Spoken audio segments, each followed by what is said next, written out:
بسم الله والحمد لله والصلاة والسلام على رسول الله.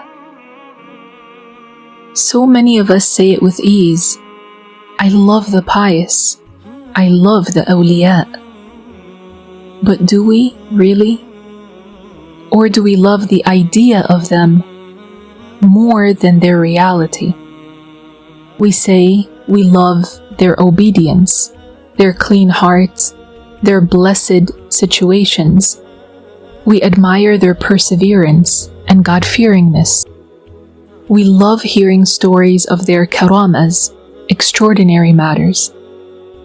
But let's ask ourselves, if we actually lived with them, would we still feel the same? That is because the Awliyaa of Allah do not live like the rest of us.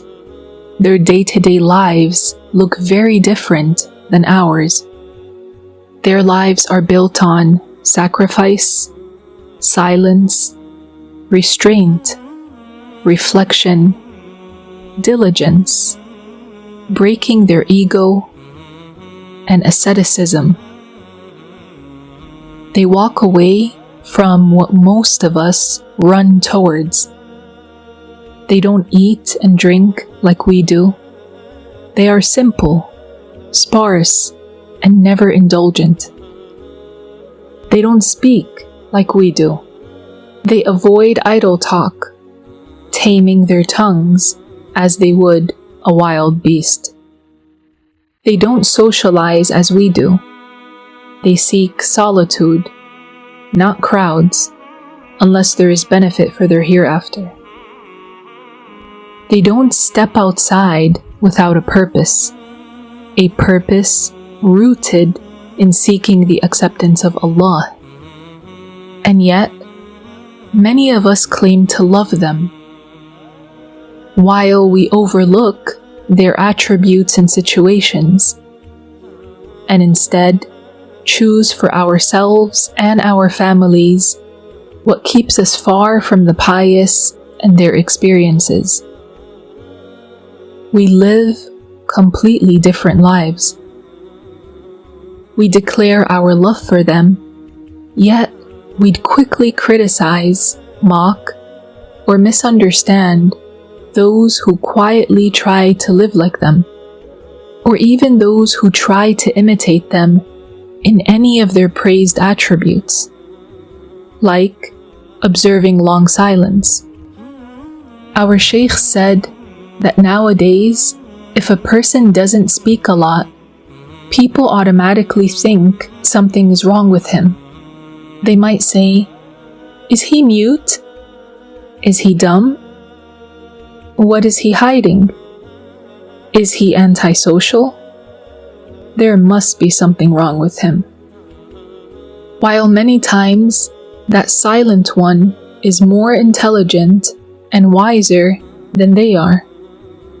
The Prophet sallallahu alayhi wasallam said, أكثر خطايا ابن آدم من لسانه.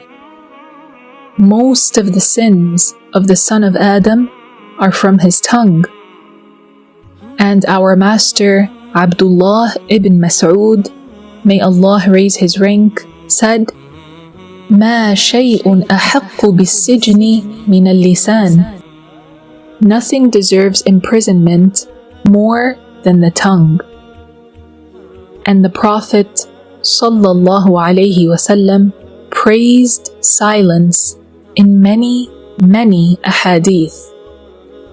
In one hadith narrated by At-Tirmidhi, the Prophet sallallahu alayhi wasallam said, "Man samata naja." The one who stays silent will be safe. Our Shaykh said that the one who implements this hadith will find great success. In a hadith related by Al-Bayhaqi, the Prophet sallallahu alayhi wasallam said, إنك لا تزال سالما ما سكت فإذا تكلمت كتب لك أو عليك. You will be safe as long as you are silent, For if you speak, it will either be written in your favor or against you.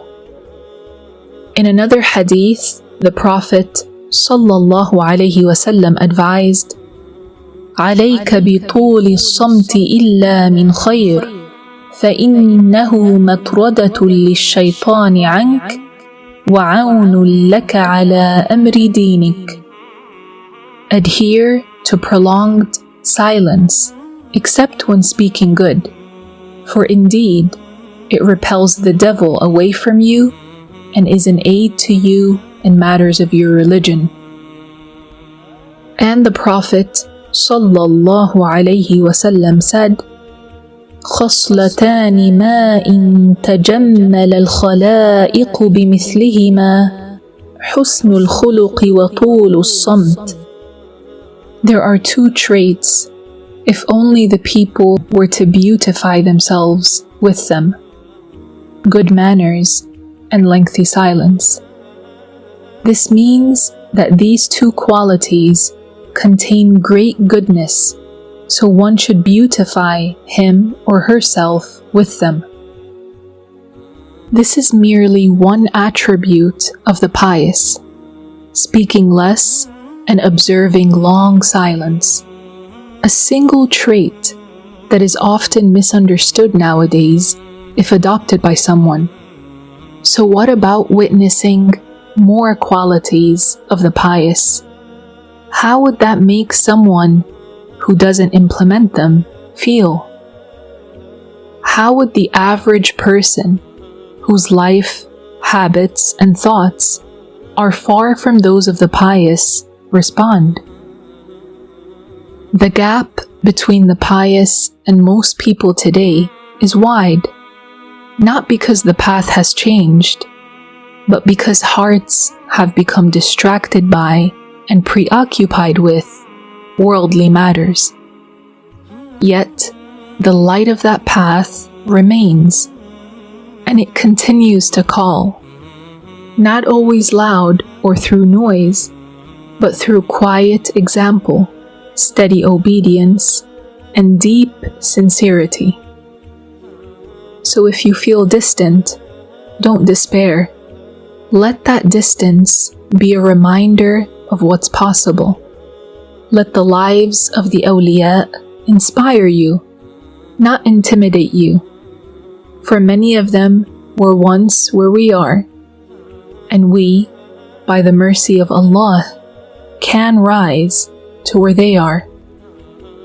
May Allah raise our ranks and grant us what He granted His pious slaves. Ameen, Allahumma ameen, and Allah knows best.